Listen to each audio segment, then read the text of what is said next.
beaucoup, Joanne. Je suis. C'est un bonheur pour moi de t'accueillir. C'est mon deuxième épisode des portraits de femmes qui créent tous les possibles. Et pour la petite histoire, j'ai rencontré Joanne il y a peu de temps. On se connaît depuis, je sais pas, 10 jours, je sais à peu près. C'est tout récent. Et j'ai lancé en fait un appel pour rencontrer des femmes qui souhaitaient partager justement les interviews. Joanne en a fait partie et ça a été voilà, une très belle rencontre entre nous deux. Et alors, je vais prononcer ton nom, hein, Joanne Dakessian.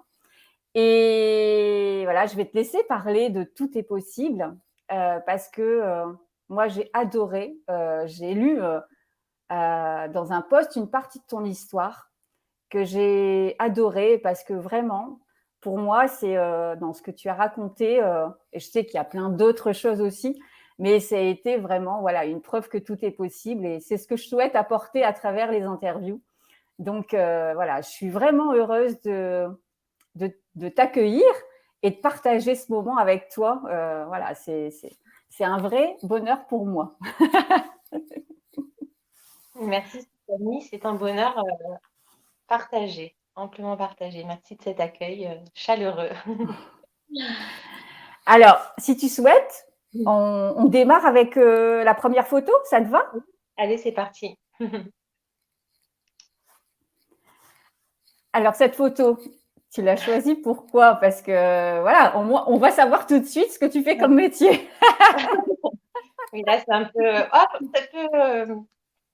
C'est Oui, avocat, mais ça pouvait être aussi magistrat ou greffier, hein, parce que c'est c'est vrai vrai, que. c'est vrai. Ouais, alors c'est marrant parce que même encore maintenant, ça me fait monter une émotion de voir cette photo. C'est tellement d'histoire en fait. Ouais. L'histoire que tu racontais justement dans ce post qui m'a tant touchée, moi, et marquée, parce que voilà, j'ai trouvé ça extraordinaire, ton histoire. Tu veux bien nous la raconter par rapport à ton métier? Ouais, mais sous cette robe, il y a une enfant de la nature déjà, comme c'est important que je le dise, parce que ouais, cette robe, c'est un déguisement, c'est une protection, c'est quelque chose comme de magique. Ça a beaucoup de symboles, mais sous cette robe, il y a une enfant de la nature. Et ça, c'est quand même important que je le dise parce que je suis née comme ça, en fait. Je suis née dans la nature, je suis née à la montagne. Et depuis enfant, je suis complètement connectée au monde de l'invisible. Ça m'a jamais quitté cette connexion dans l'autre monde, ce qu'on ne voit pas, ce qu'on ressent, mais ce qu'on ne voit pas. Et cette connexion m'a guidée, m'a vraiment guidée. Vers 14 ans à peu près, oui, je dirais 14 ans. Je ne sais pas d'où c'est venu, mais vraiment, c'est venu de nulle part. C'est venu, je pense, du plus profond de mon être parce que j'ai voulu à tout prix être avocate. J'ai dit à mes parents, voilà, c'est décidé, il faut que je fasse des études de droit. Et ça n'avait rien à voir finalement avec ma vie à la montagne, de sportive, de skieuse en compétition. Ça n'avait rien à voir avec tout ça. Personne dans ma famille n'avait fait du droit, à part un arrière-grand-père qui était notaire. Mais du coup, c'est vrai que bon, ça a suscité un peu des interrogations que j'ai cette envie vraiment profonde de devenir avocat. Donc ça, c'est un possible que j'ai créé parce que bon, bah, quand on vient d'une famille où personne n'a fait du droit, où personne autour ne connaît ce milieu. Bon, c'était un peu. C'est vrai qu'on me dit, on m'a toujours encouragé. Mes parents m'ont dit si c'est ça que tu veux faire, vas-y, fonce. Bon, du coup, j'ai tout mis en place pour devenir avocat et c'était quelque chose de non négociable. Voilà, c'est à la fac. Je suis arrivée à la fac de droit à Aix-en-Provence. J'étais à la fac de droit pour devenir avocat. Et je me rappelle, il y en avait plein qui étaient là. Ils ne savaient pas trop, bon, bah, je fais droit parce que ça ouvre des portes. Voilà. Moi, c'était avocat ou rien. En plus, on a fait trois chances pour passer le. C'est comme un concours, en fait. C'est un examen d'entrée, mais on n'a que trois chances. Donc, si on se rate trois fois, après, c'est trop tard. Voilà. Donc, il y avait quand même une certaine pression et il ne fallait pas rater. Mais voilà, moi, je m'étais dit, c'est non négociable, je veux devenir avocat. Tout en ayant cette connexion. Alors, je me rappelle, j'allais aux examens avec des pierres porte-bonheur dans les poches, ça faisait gling gling. J'avais mes petits rituels un peu spirituels et voilà et de connexion. J'ai jamais vraiment séparé les choses. J'avais quand même ça en moi et ça m'a vraiment aidé dans ce parcours. Et donc, j'ai réussi à devenir avocat. J'ai obtenu l'examen d'entrée. Je suis rentrée à l'école des avocats. Et arrivé au moment de la prestation de serment, je n'ai pas compris ce qui m'est arrivé parce que, en fait, j'étais censée être tellement heureuse parce que c'était vraiment la chose que j'attendais depuis longtemps, cette prestation de serment, de dire je le jure d'exercer ma profession avec dignité, indépendance, avec tous les principes du serment d'avocat. Et je me rappellerai toute ma vie, le jour de la prestation de serment, j'étais mais tendue, j'étais pas bien, j'étais tendue comme une arbalète, j'avais un stress à l'intérieur de moi vraiment terrible, j'avais un poids sur le plexus, je me sentais vraiment mal. Et du coup, j'ai eu une grosse désillusion. Je me suis dit, mais je ne comprends pas ce qui m'arrive. Et la première fois que j'ai mis la robe pour aller en audience, j'ai senti un poids sur les épaules. Je me suis dit, mais c'est pas possible, j'ai pas mis tout ça en place pour ressentir ça. Je suis censée être épanouie, être heureuse, être en joie, et c'est pas le cas. Mmh. Et à ce moment-là, je me suis dit, bon, qu'est-ce que je fais? J'ai créé ce possible, et là, une fois avec ce possible créé, réalisé, il y a un souci. Et donc, ça a été le fruit d'un long chemin, enfin, c'est pas un long chemin, mais un cheminement vraiment intérieur, parce que je suis vraiment à la rencontre de ce qui pouvait se passer à l'intérieur. Et après quelques temps, je me suis aperçue que si j'étais devenue avocat, c'était, oui, bien sûr, pour défendre des gens et pour plaider des causes qui me tenaient à cœur et pour accompagner des justiciables devant la justice et pour être vraiment un conseil pour des gens qui sont dans le besoin. Mais je me suis dit, cette partie de moi qui est connectée, cette partie de moi, cette femme chamane, cette femme connectée, je ne peux pas la laisser de côté, en fait. Je ne peux pas la faire vivre juste dans mes moments de loisirs et durant le week-end. Et je ne peux pas séparer, en fait, les choses. Et à un moment, je me suis retrouvée comme coupée en deux, finalement. Je me suis dit, il y a l'avocate d'un côté et puis la femme connectée de l'autre. Qu'est-ce que je fais de ça? Je me sentais vraiment divisée. Mmh. Et j'ai un peu j'avais au fond de moi vraiment cette envie et cette conviction qu'un jour je pourrais réunir tout ça, mais je ne savais pas comment. Voilà, donc là, j'ai commencé vraiment à œuvrer énergétiquement parlant et j'ai posé des intentions. J'ai vraiment, c'est vraiment ce mot, j'ai œuvré pour créer un possible à ce niveau-là. Bon, c'est parti dans plein de choses. Je me suis même dit, bon, bah, finalement, il faut peut-être que j'arrête la profession, mais ce n'était pas du tout la solution. Donc, il y a eu des allers-retours à l'intérieur de moi, j'en ai parlé, et puis le possible que j'avais envie de créer s'est réalisé. J'ai été vraiment soutenue par des confrères vraiment chouettes, mais j'ai créé du coup une deuxième activité de coaching en développement personnel pour pouvoir vraiment faire exister du coup cette autre facette de moi, la faire coexister avec mon métier d'avocat. Voilà. Et du coup, j'ai réussi à, à créer cette activité. Elle a été acceptée par le barreau, par l'ordre des avocats, ce qui n'était pas évident parce que il n'y a que depuis quelques temps qu'on a le droit d'avoir une activité commerciale à côté, mais il y a des conditions très particulières à remplir. On ne peut pas juste comme ça avoir une autre activité en tant qu'avocat. Au niveau déontologique, il y a des règles à respecter. Et voilà, j'ai vraiment réussi à... J'ai l'impression que j'ai ouvert une voie, en fait. Voilà.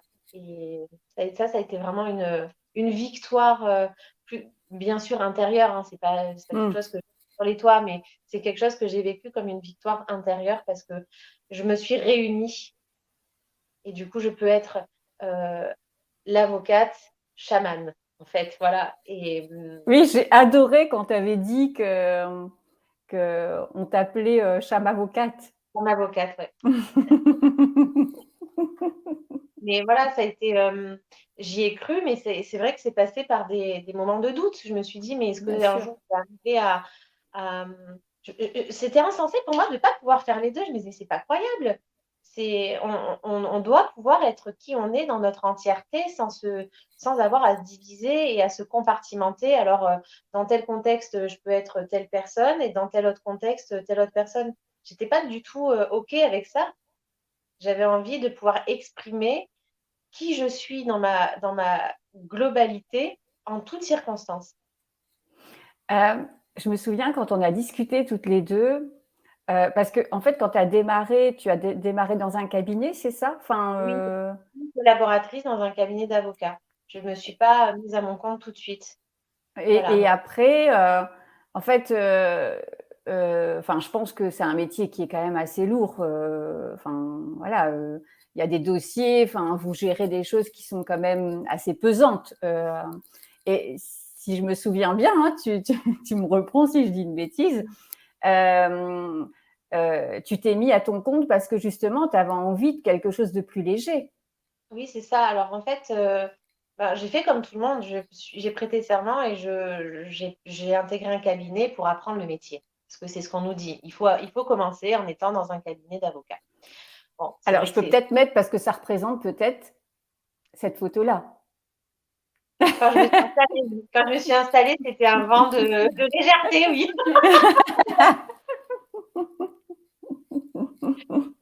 C'est vrai que j'ai fait 2 ans de collaboration, donc je travaillais pour un cabinet. En même temps, je pouvais développer, mes dossiers personnels. Bon, j'en avais très, très peu parce que j'avais du travail pour le cabinet dans lequel j'étais et puis bon, c'est vrai ce qui se dit généralement dans la profession, c'est qu'on peut s'installer, globalement au bout de 4-5 ans. C'est raisonnable de s'installer au bout de 4-5 ans pour avoir le temps d'apprendre le métier, puis de développer sa clientèle. Et je m'en rappelle, c'était l'été 2016. J'avais passé des vacances exceptionnelles en Croatie avec une amie. Et je ne sais pas ce qui s'est passé en Croatie. Il y a un truc qui s'est décapsulé à l'intérieur de moi. Et quand je suis rentrée à Marseille, que j'ai remis un pied au cabinet, je me suis dit, c'est plus possible. Il faut absolument que je parte. Il y a quelque chose qui est monté, qui était devenu vraiment, mais c'était irrésistible. Il fallait que je démissionne. Et là, je m'en souviens, hein, je n'avais aucune idée de comment ça allait se passer pour moi. Je savais qu'il était indispensable que je démissionne, mais je ne savais pas ce que j'allais faire. Oui, j'allais m'installer, bien sûr, j'allais partir, j'allais voler mes propres ailes, mais je ne savais pas où j'allais aller, comment ça allait se passer. Je n'avais que 2-3 clients qui se couraient après, donc je ne savais même pas comment j'allais réussir à développer ma clientèle. J'avais aucun plan, en fait. Le seul plan, c'était rester à Marseille et trouver un local. Voilà. Et voilà, je ne savais pas. Voilà. Et ce qui est assez marrant, c'est qu'il y a plein de confrères qui me disaient: «Mais tu es folle, tu es inconsciente, c'est pas possible, tu vas te casser la gueule parce qu'au bout de 2 ans, c'est quand même très tôt». J'ai eu droit à vraiment une multitude de réflexions, de ce style, hein, désencourageantes. Bon, après coup, je me suis rendu compte que c'était, le les propres limites des gens, en fait. Ça faisait peur c'est pas mes limites que ces Oui. gens-là, c'est leurs propres limites en fait. Parce que moi, j'étais convaincue au fond de moi.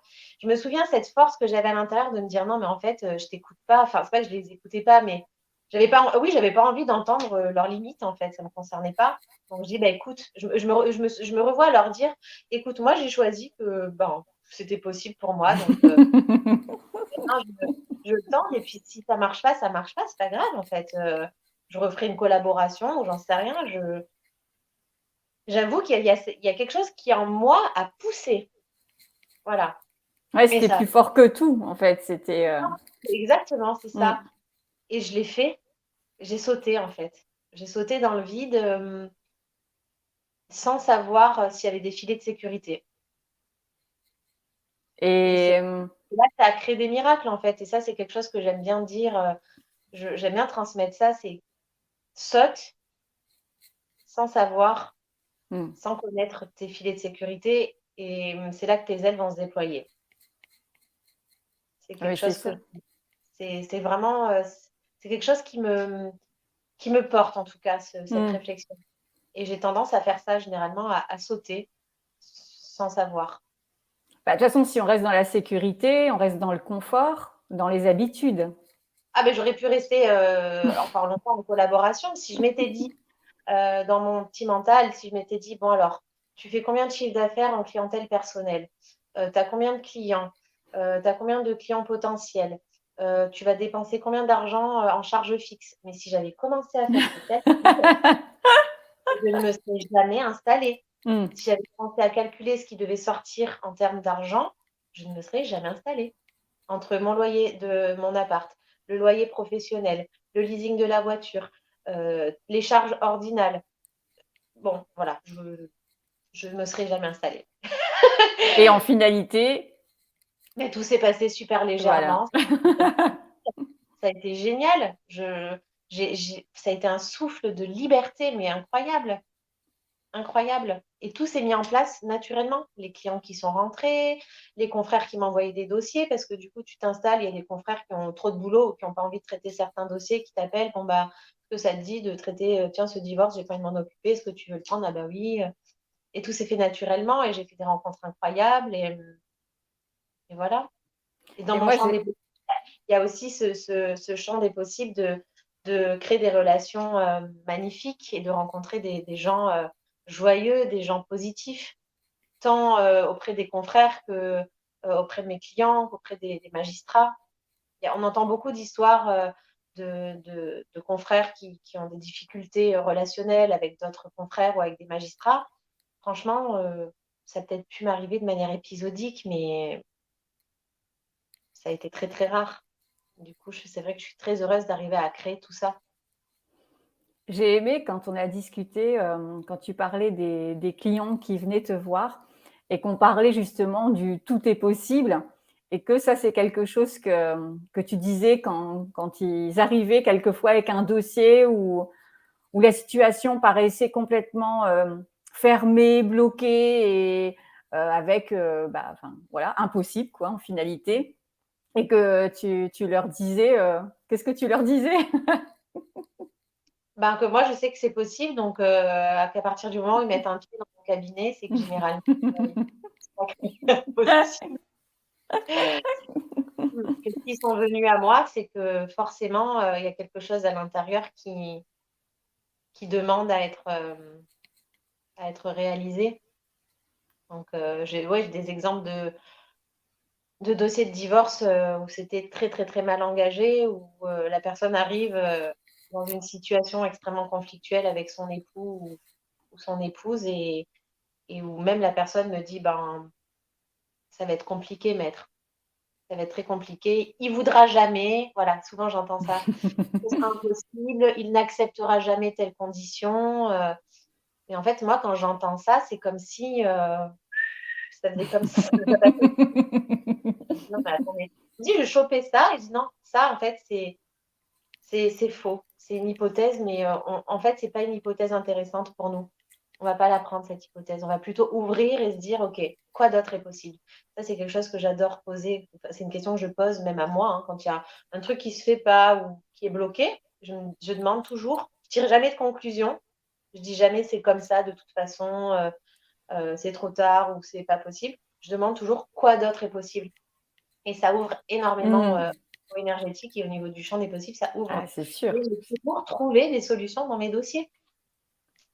Il y en a un qui a duré un peu longtemps, ça a duré 1 an et demi, mais franchement, rétrospectivement, si je vois d'où on est parti et l'ordre mutuel qu'on a réussi à signer, je me dis: «Waouh, OK, ça a peut-être duré 1 an et demi, mais on a réussi». Mais je pense que sur plein de dossiers qui peuvent passer où effectivement, quand c'est conflictuel, c'est vrai qu'un an et demi, ça peut paraître long, mais souvent, c'est des choses qui peuvent durer quand même plusieurs années. Donc 1 an et Oui, demi, oui, c'est court. donc là, c'était court, vu le dossier, c'était court.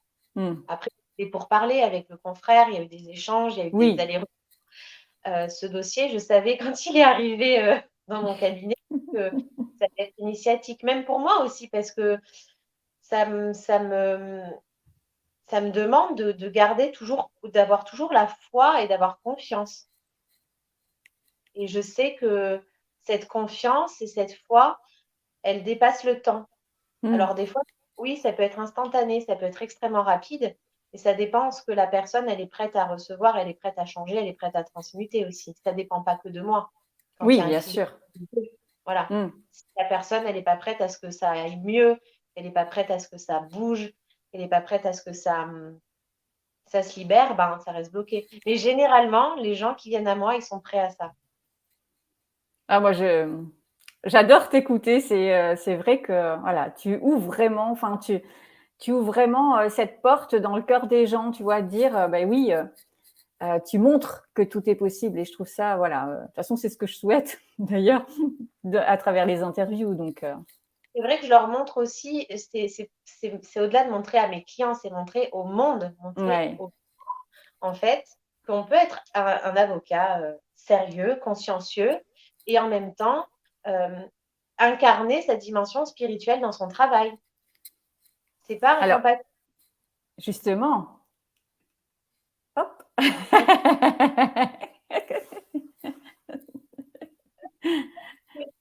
Mm. Là, c'est la chame avocate, enfin, sans robe d'avocate, mais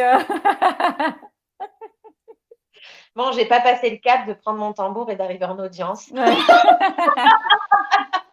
Non, mais c'est une partie de toi. Ah ben évidemment, bien sûr, bien sûr. La dernière plaidoirie qui m'a marquée, c'était dans euh, un dossier de viol concernant un petit garçon.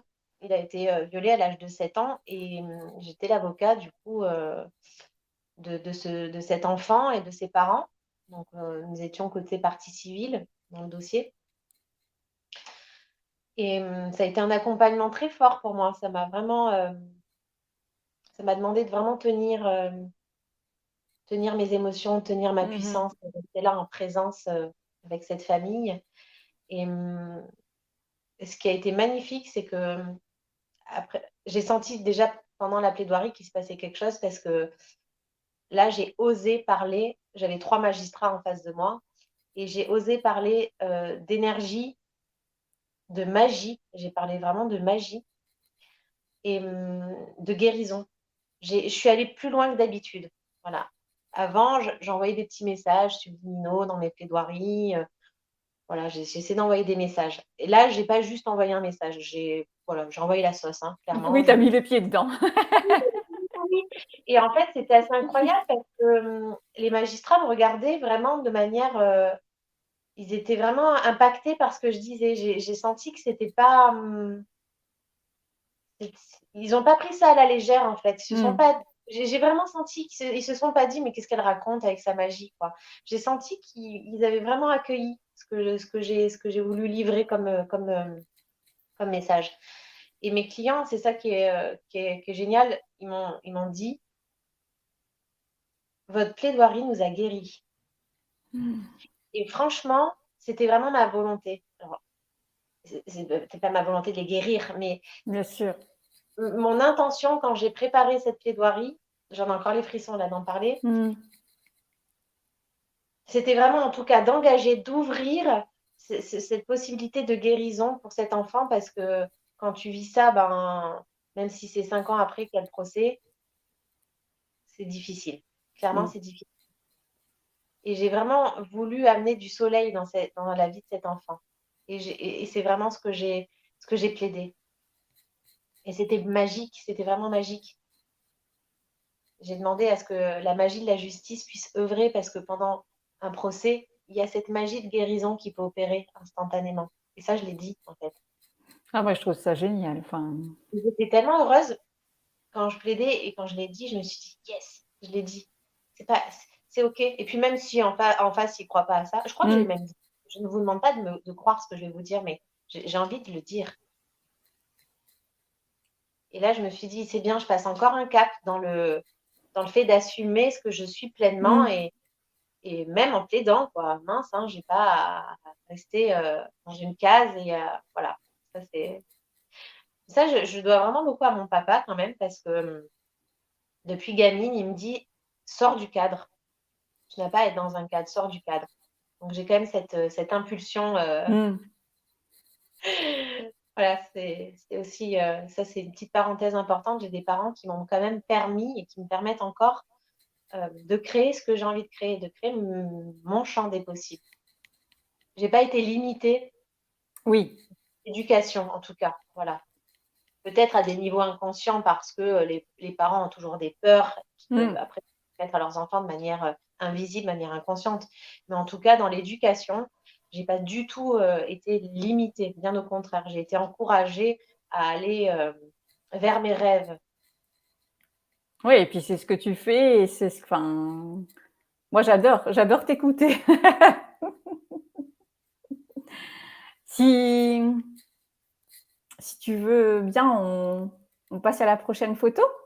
Oui, je sais plus laquelle c'est, mais Ah, je l'adore. Je trouve que ça te enfin, c'est tout toi, en fait. oui, c'est vrai, vraiment complètement, c'est ça. Je suis arrivée sur terre avec le sourire, hein, et les yeux grands ouverts.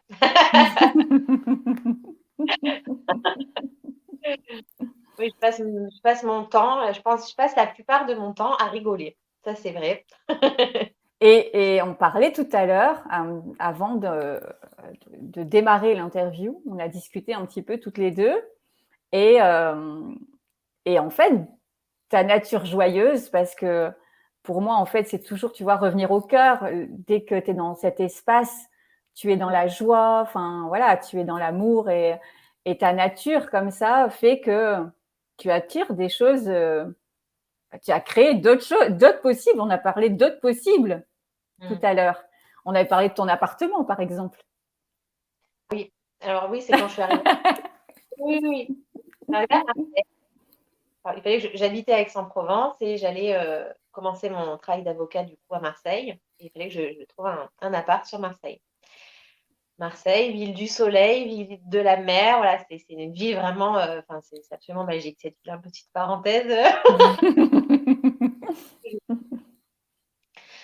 Et pour moi, il était vraiment indispensable d'avoir un extérieur. Je voulais pas, avoir un appartement, sans balcon ou sans terrasse. Franchement, je trouve ça un peu tristouné, surtout qu'on peut Mmh. en profiter vraiment, toute l'année, sauf peut-être au mois de décembre, au mois de janvier, parce que bon, voilà, c'est en tout cas, le climat le permet. Donc j'avais vraiment décidé de trouver un appart avec un extérieur et puis, je commençais les visites et ça me convenait pas. Il y avait des terrasses sympas, hein, mais ça donnait sur rue. Du coup, ben, il y avait, les voitures qui passaient, c'était blanc, ça ça m'allait pas et donc, j'ai je me rappelle, j'ai eu encore des réflexions: «Oui, mais plus tu attends, moins tu vas trouver, c'est compliqué, ce que tu cherches, ça n'existe pas».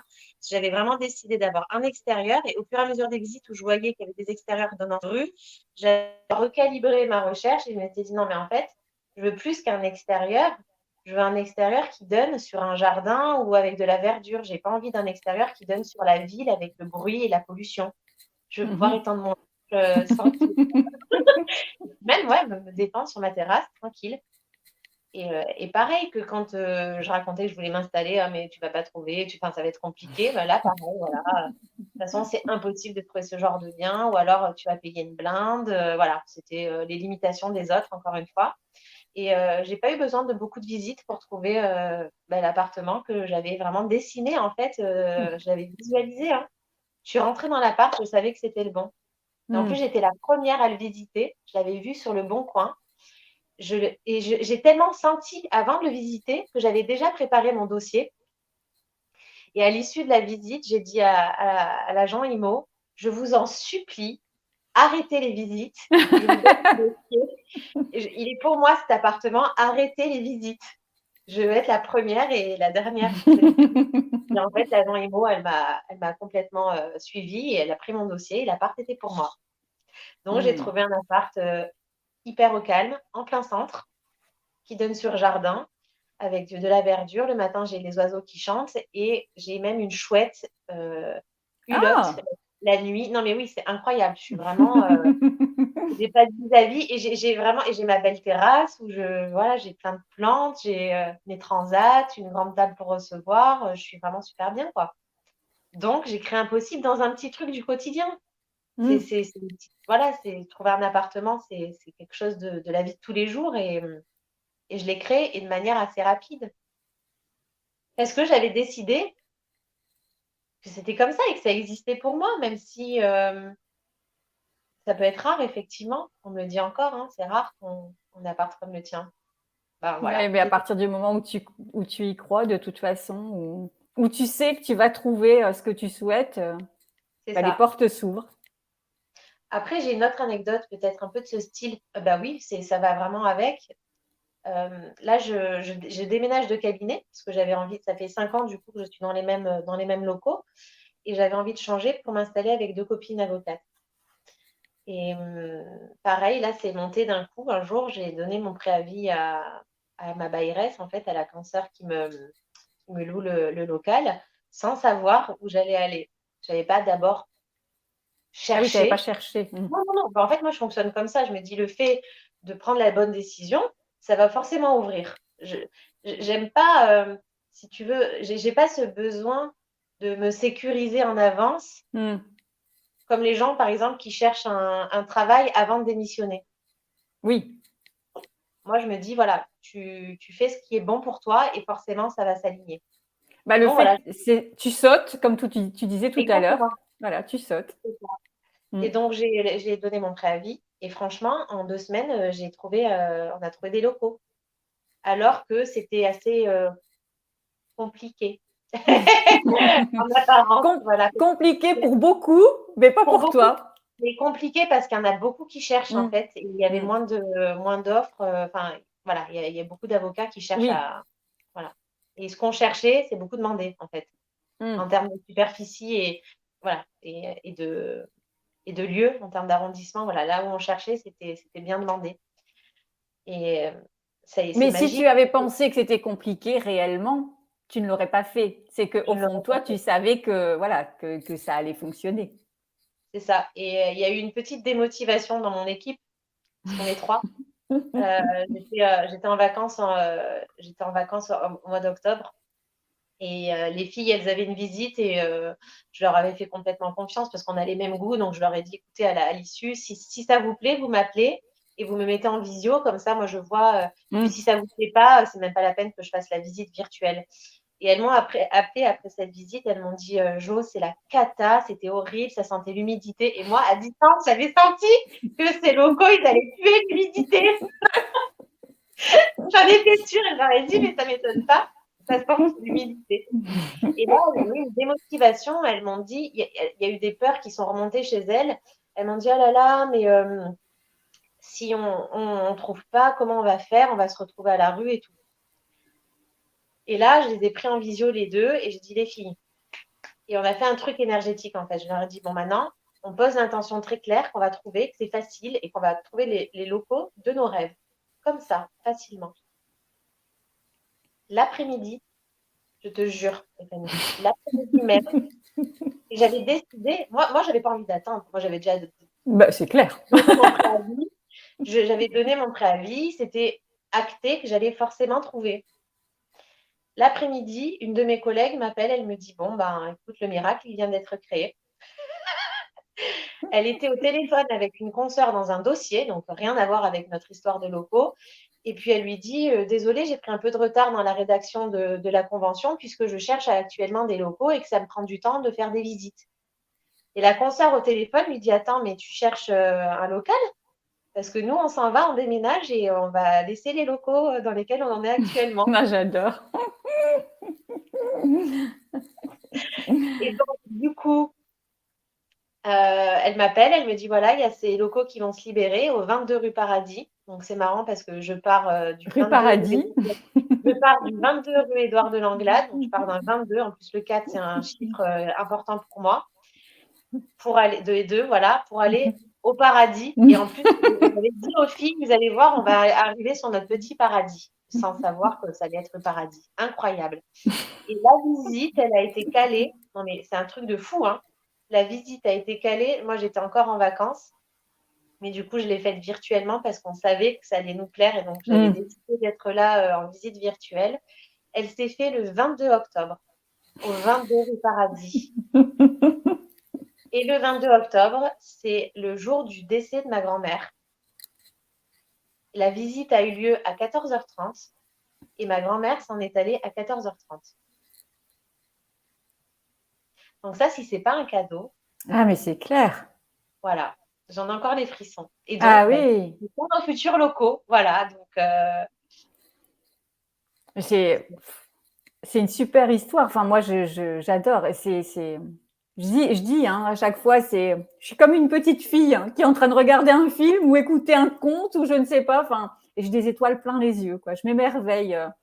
Mais la mais vie, j'aime bien ça peut être raconter comme ça ça parce tout le temps. que j'aime bien raconter ça parce que ça montre aussi aux gens que tout peut être facile. Mais oui. C'est pour un détail de chercher des locaux, enfin un détail matériel de la vie. C'est pas quelque chose d'extraordinaire dans le sens où j'ai pas créé 3 millions d'euros qui me sont tombés dessus, tu vois. Mais c'est des détails importants quand même. On est des humains, on vit, on a une Mm. vie matérielle. C'est juste pour dire que tout est possible à partir du moment où on le choisit, c'est possible.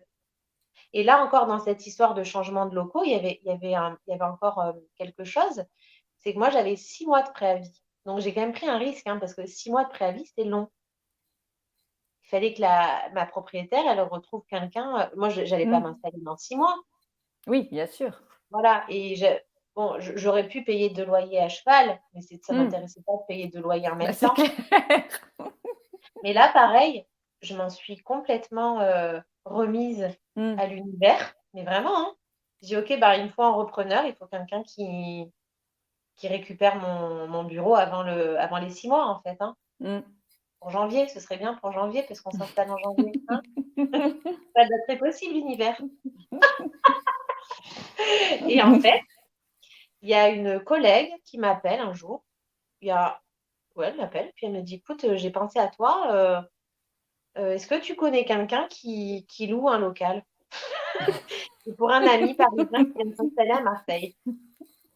Ah. Oui, moi. Voilà. Et donc, et la personne récupère mon local. Ah, j'adore. Et en plus, un confrère super sympa, on est devenus super potes, comme si on se connaissait depuis toujours. Ah, Voilà, j'adore.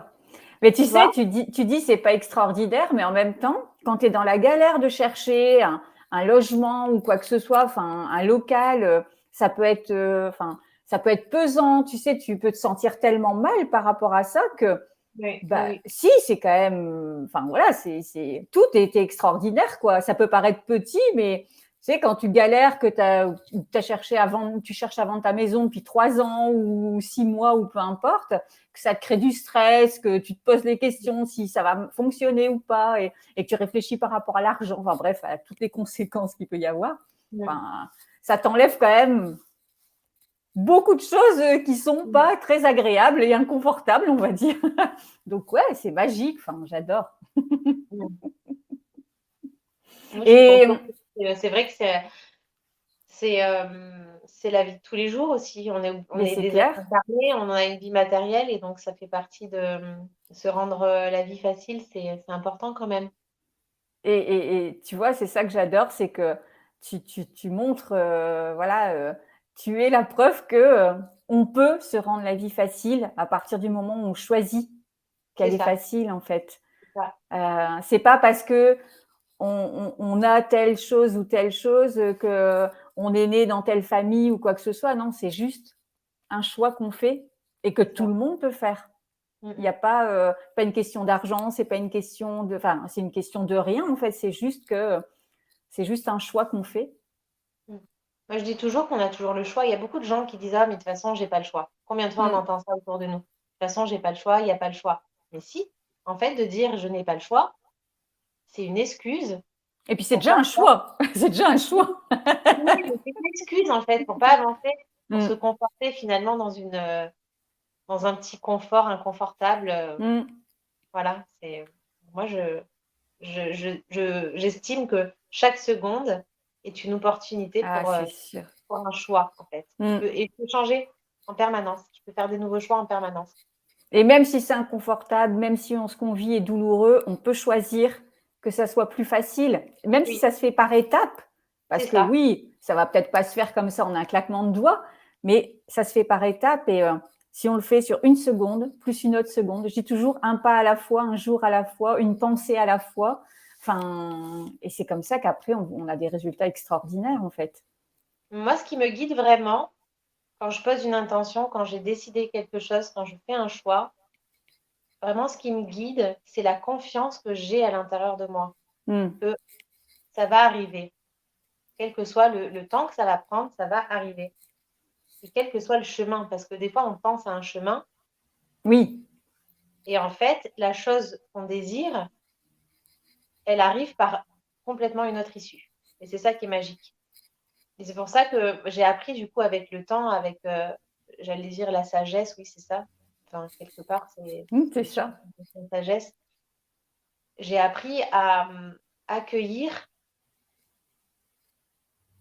d'autres voies, en fait. Parce que des fois, on peut avoir un peu, on peut être entêté en se disant, bon, ben, c'est par ce moyen-là que je vais Mm. arriver à telle chose. Mais quand on dit ça, finalement, on bloque les autres possibilités. Bah oui, parce qu'en fait, nous, on voit que ce qu'on connaît. C'est ça. Donc, on ne Alors qu'en peut fait, pas regarder le reste parce qu'en finalité, on ne connaît pas. Mais quand on s'ouvre, bah, tout peut se passer. c'est ça. Et d'ailleurs, tout à l'heure, quand on a discuté, on parlait de relations amoureuses.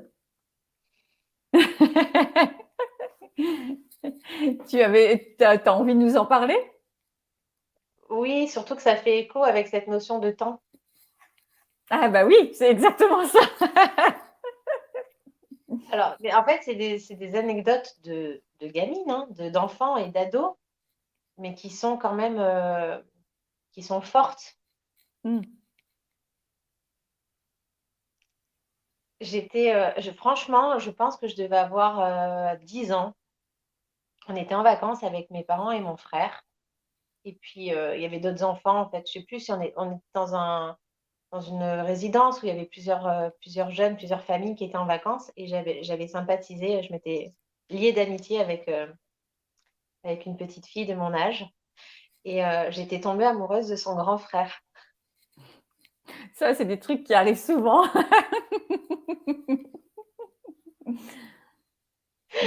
Mais vraiment, c'est marrant parce que j'ai 33 ans aujourd'hui, mais je me rappelle de ce sentiment. J'ai encore la sensation physique dans mon corps, quoi. C'est vraiment, c'est rigolo. Et j'étais tellement amoureuse de lui. Et bon, à cet âge-là, tu sais pas, enfin, ça te dépasse, ces Mm. choses-là. Et je, je, je, je savais pas je savais pas lui. En fait, je m'étais dit, bon, bah, lui, de toute façon, c'est un grand, donc, enfin, je vais rester amoureuse de lui, secret, enfin, un secret, quoi. Je peux pas aller lui dire quoi que ce soit, puisque c'est un grand, hein. Et je suis restée connectée à ce sentiment hyper agréable d'amour, en fait, hein, d'admiration et de sentiment intérieur de petite fille. Et en fait, je m'en rappellerai toute ma vie. Non, mais vraiment, un jour, donc, mon amie arrive, elle s'appelle Johanna, je m'en rappelle. Elle arrive et elle me dit, tiens, c'est pour toi. Et elle me donne un espèce de petit calepin tout mignon. Et j'ouvre.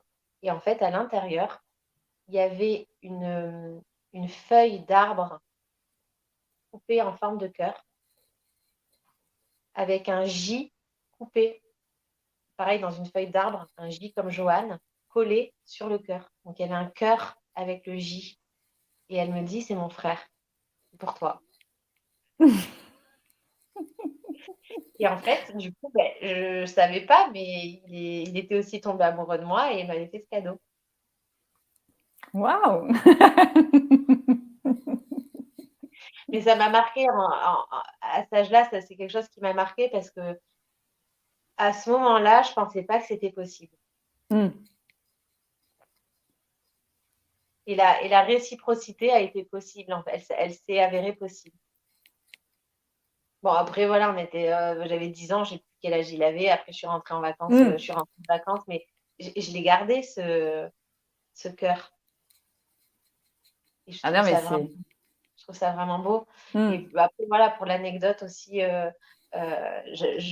j'étais très jeune, je devais avoir 12, 13 ans, j'étais en début d'adolescence et j'étais amoureuse d'un garçon qui était bien plus âgé. Il devait avoir à l'époque 8 ans de plus que moi, il devait avoir 20 ans quand moi j'en avais 12. Et c'était quelqu'un que je trouvais très beau, très gentil. Voilà, c'était un garçon vraiment que j'aimais beaucoup. Et puis, j'ai pu faire des projections en m'imaginant, en fait, comme n'importe quelle jeune fille peut faire une projection, en imaginant une relation amoureuse avec un garçon, en imaginant un peu le prince, voilà, comme on peut tout rêver, même encore à notre âge, hein. C'est clair. Et à ce moment-là, bien sûr que c'était impossible, quoi. Tu as 12 Hmm. ans, le garçon a 20 ans, c'est pas possible, quoi. Oui, le décalage est trop important à cet âge-là, ça c'est sûr. Voilà. Et en fait, ce qui est incroyable, c'est que 10 ans plus tard, on s'est revus, et on a eu une histoire, en fait, 10 ans plus tard. Mais j'aurais jamais imaginé une seule seconde. Ça ne va Alors, pas durer, mais on a eu une histoire et quelque part, c'est un rêve de gamine qui s'est réalisé, hmm. 10 ans plus tard, mais il s'est réalisé. Ah oui, non mais j'adore, c'est vrai que c'est la magie de la vie. Et c'est arrivé plusieurs fois, je vais pas te raconter toute l'histoire, mais c'est c'est anecdotique et puis bon, ça ramène à l'enfance et c'est rigolo parce qu'il y a justement ce temps, en fait, ce laps de temps de 10 ans. Mais au moment où j'étais amoureuse, c'était un vrai rêve, en fait, j'en avais Hmm. vraiment, et ça s'est créé même plus tard, ça s'est créé. Oui, oui, parce que le temps, en fait, le temps n'existe pas entre guillemets. Enfin, en tant qu'humain, oui, si on le regarde avec nos yeux, mais dans le cœur, le temps n'existe pas. Mmh, c'est ça. J'adore. Après, il y a un truc qui vient là, ça a rien à voir avec les relations amoureuses, mais dans ce que je peux arriver à créer, c'est, en termes de liberté, en fait. Oui. Ah. Tu as choisi cette photo par rapport à ça justement, hein, pour tout ce que Ouais. la liberté que ça évoque. Et puis tu vois, c'est aussi, cette photo, elle est aussi à l'image de ce saut, tu vois? Où Hmm. je saute dans le vide et mes ailes, elles vont s'ouvrir, en fait.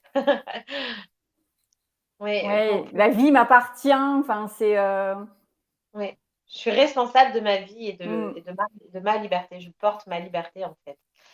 Et là où j'ai vraiment pris la mesure de cette liberté que j'avais à l'intérieur de moi, c'est grâce à tous ces trucs de confinement et de restrictions. Parce que malgré justement ces restrictions extérieures, je me suis sentie profondément libre. Ça m'a montré à quel point j'étais libre. C'est paradoxal, hein, tu vas me dire, mais attends, on était empêchés de faire telle et telle chose, on était restreints physiquement, matériellement, humainement, socialement, mais pour autant, moi, c'est là que j'ai touché du doigt la grandeur de ma liberté intérieure, clairement. Bah oui, ça permettait de se reconnecter à soi. Et la Et liberté, de toute façon, enfin la liberté comme le reste, hein, tout est à l'intérieur de nous. Donc, c'est ça. Et j'ai réussi à créer, même au milieu de ces confinements, des voyages incroyables. Je suis partie en Guadeloupe en 2021. Oui, on est en 2021, c'est ça. J'ai plus de notion de temps. En mais janvier bientôt en 2021. 2022. Hein. Oui, c'est ça. J'ai trouvé incroyable cette année 2021. En janvier 2021, je suis partie en Guadeloupe, alors que c'était encore plein d'incertitudes avec les Mm. voyages, les confinements, pas les confinements. Et puis là, j'ai encore créé un possible absolument génial, c'est que je me suis débrouillée pour partir la veille du fameux motif impérieux. À partir du 1er février, ils avaient instauré un motif impérieux pour pouvoir voyager Mm. en Guadeloupe. Et en fait, je ne savais pas qu'elle allait avoir ça. J'avais pris mes billets au feeling et puis je partais le 30, il y a un 31 janvier, je ne sais plus. Oui, Bref. 31, oui. Voilà, j'avais mon vol le 31 et en fait, ils ont annoncé ça pour le premier. Donc, j'étais dans l'avion tranquille. Je suis arrivée in extremis avant le motif impérieux. Et j'ai eu des vacances incroyables alors qu'en métropole, tous les restos étaient fermés et moi, je me suis régalée là-bas parce que c'était complètement libre. Et j'ai créé ça. Je pense que c'est cette force de liberté intérieure qui a complètement émané et qui m'a permis de créer un voyage alors que 90% des gens disaient de toute façon, on est bloqué, on ne peut rien faire, c'est la merde, et blablabli, et blablabla. De toute façon, c'est ça. Hein, de toute façon, quand on t'écoute, c'est tout ça. C'est effectivement, tout vient de toi. C'est toi qui crées en fait avec ce que tu ressens, avec cette liberté que tu as ressentie, avec ta façon de voir la vie, hein, tes pensées, quoi, hein, de voir la vie de façon facile, légère. Tu crois, tu as confiance et tu sautes, comme tu dis. Et puis voilà, cette liberté, c'est vrai que je l'incarne de plus en plus parce que c'est un cheminement aussi, comme je te disais tout à l'heure. Je l'incarne aussi maintenant dans ma profession d'avocat, ce qui n'a pas été forcément évident au départ. Bien sûr. Parce qu'on intègre une profession, on intègre un ordre, on appartient à l'ordre des avocats, donc c'est pas rien ce mot quand même, ordre. Mmh mh. Et c'est une famille, c'est une corporation, c'est quelque chose qui a. Voilà, on rentre finalement dans des cases quand on devient avocat. Dans Et un moule. dans un moule, Mmh, exactement. mmh, mmh. Et moi, j'ai réussi à m'extirper de ça, tout en respectant, bien sûr, avec tout l'amour que j'ai pour cette profession, tout en respectant ma déontologie et certaines règles quand même, c'est normal. Mais j'ai réussi à incarner, et je pense que je vais aller encore plus loin, c'est que le début, à incarner Mmh. ma liberté, ma façon d'être, ma façon de voir les choses. Et je l'assume pleinement aujourd'hui. Et de montrer aussi aux autres avocats qu'ils C'est souhaitent ça. Mais que c'est c'est ça. possible aussi pour eux de le faire. Et tu sais, j'ai des confrères qui m'appellent, qui me disent: «Ah, j'ai vu que tu avais créé un atelier de coaching pour les avocats. Comment tu as fait? C'est super. Et moi, ça m'intéresse.» Et il y en a qui m'appellent. Mmh. Il y a une consoeur qui veut faire la même chose que moi, qui est en train de créer cette activité. Je lui ai dit qu'elle aura tout mon soutien si jamais on l'embête un peu au niveau de l'ordre, parce que ça dépend après des barreaux aussi. Hein, ça peut Mmh. être plus certains barreaux, un peu plus fermés dans d'autres barreaux, selon les mentalités. Et bon, c'est une profession qui se veut encore quand même très traditionnaliste. Donc, à certains endroits, ça peut être faut peut-être un peu plus pousser. Moi, j'ai eu cette chance à Marseille quand même, même si ça a été un chemin, hein, ça va, ça s'est bien passé quand même si on m'a dit après coup que j'étais passée à travers les gouttes. Voilà, hein, c'est bien entier quand on m'a dit que t'es passée à travers les gouttes. Donc voilà, mais cette consoeur, elle a tout mon soutien et, et c'est en train d'ouvrir plein de portes. C'est génial. Ouais. Les Même choses pour sont les en train de changer. choses, parce qu'il y a des avocats, il n'y a pas tous les avocats qui veulent être coach à côté. Mmh.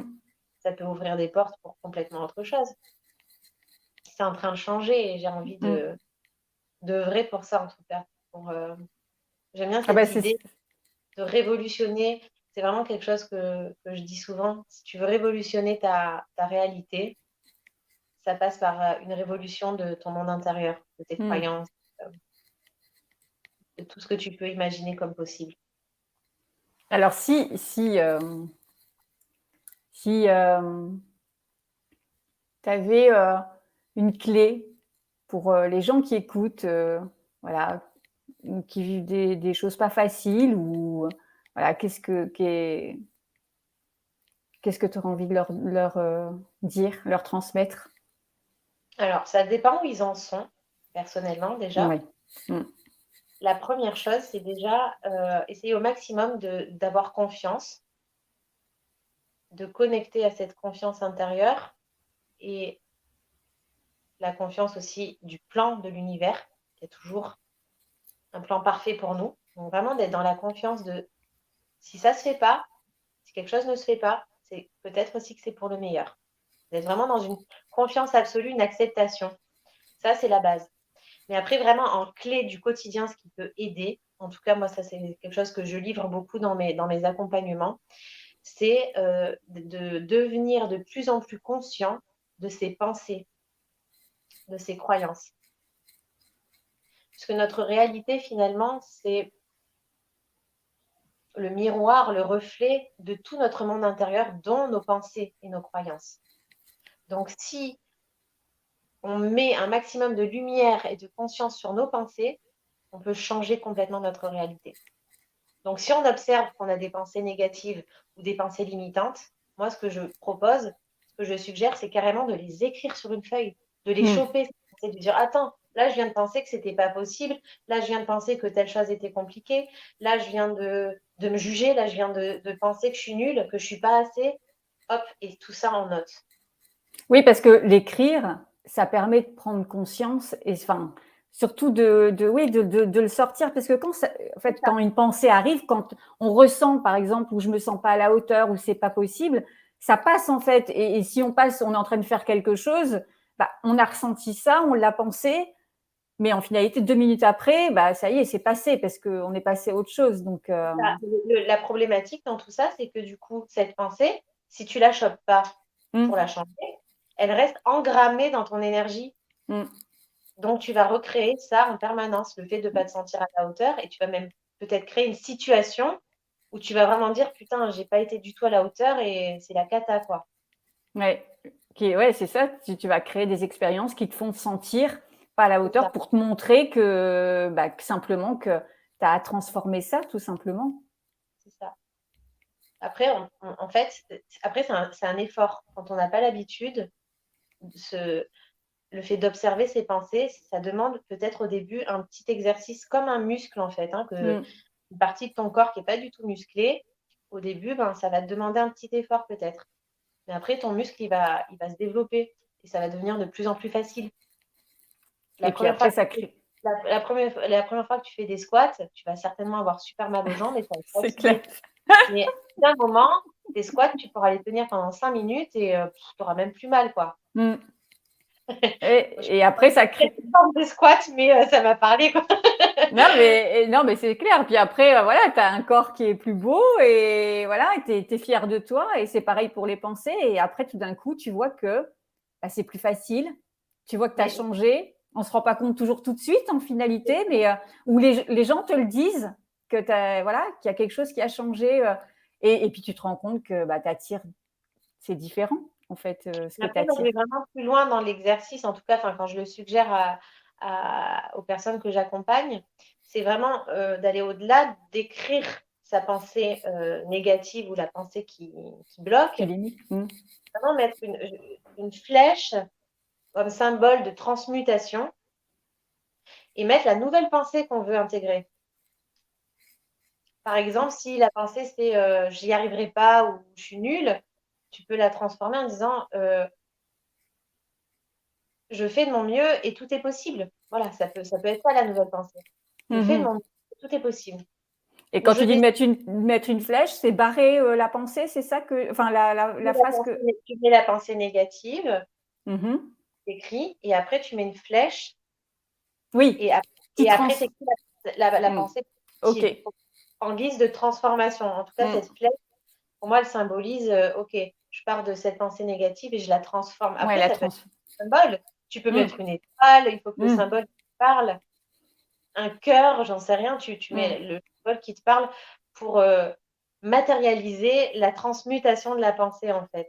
Après, tu peux simplement, moi je m'amuse aussi, hein, tu peux regarder cette pensée, peut-être déjà de la sortir de soi et de l'avoir écrite, tu peux la regarder, tu peux lui dire, mais en fait, tu n'es pas vrai, Mm. Et ce tu n'est n'es pas, pas moi aussi. Tu sais, tu ce la n'est pas, ressors. c'est Ouais. ça. Mm. Je décide de te laisser partir, je choisis autre chose à la place. Qu'est-ce que je peux Mm. choisir à la place? Et là, tu t'amuses. Tu peux dire, OK, je choisis de penser ça, je choisis d'accueillir cette nouvelle croyance. Ben, c'est ça, on est toujours, on parlait de questions de choix, mais c'est exactement ça. On choisit à chaque instant. Et après, c'est ça, effectivement, c'est aller reconnaître ce qui est à l'intérieur de nous. Mais ça se fait, bah, ça se fait une seconde à la fois. Voilà, on prend. C'est un apprentissage de toute façon, hein. C'est ça. Mm. Voilà. Si j'avais une clé à livrer, ce serait celle-ci, en tout cas en clé pratique. Mais Ah, c'est une voilà, super clé. tu peux créer tous les possibles. Si tu as envie de quelque chose et qu'il y a une pensée qui vient, qui dit ah mais ça va être compliqué ou mais c'est pas possible pour moi ou je le mérite pas, tu chopes tout ça, tu chopes tout, tu chopes. Et moi, il y a, Il y a il un y a, écueil qu'il faut éviter, c'est le comment ça va se passer. ouais, Parce que des fois, on a un désir profond et on se bloque en se demandant comment ça va arriver. ou en se disant, je veux que ça se passe comme ça.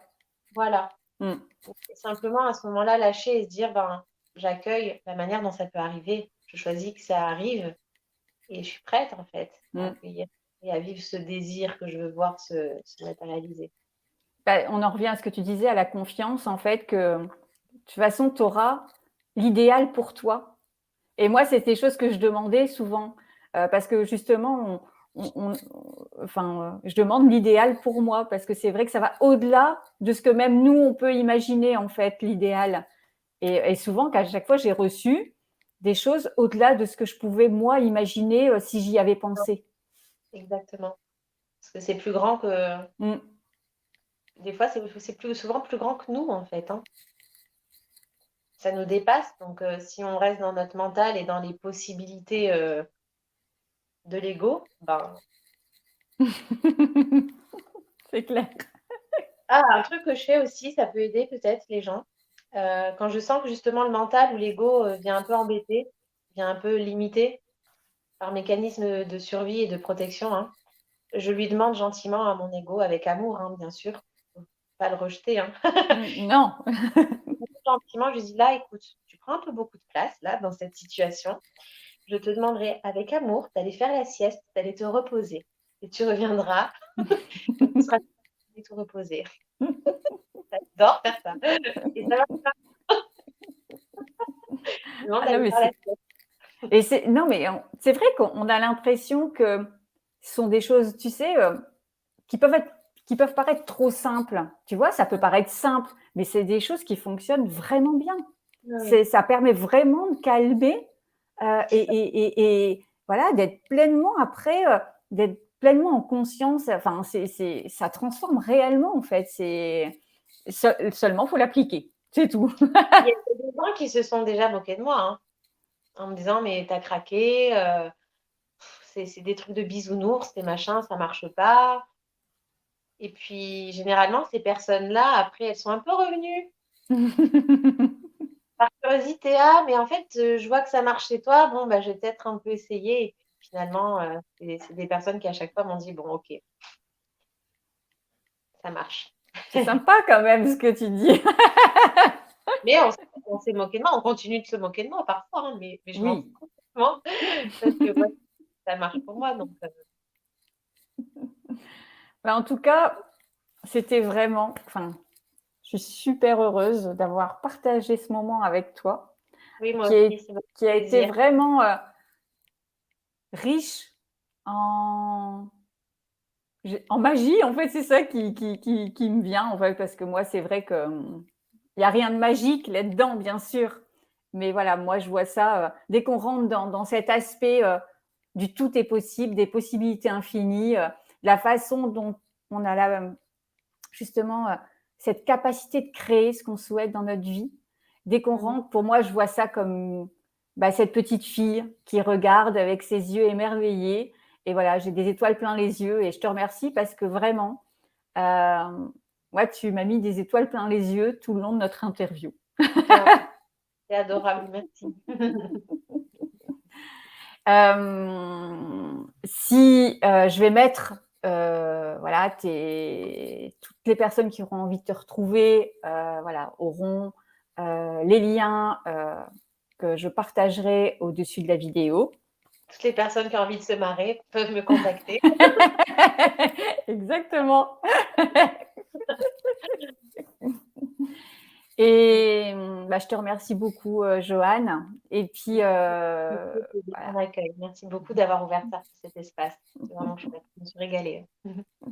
Merci. Et puis, je vous dis à bientôt pour un troisième épisode de Portrait de femme qui crée tous les possibles.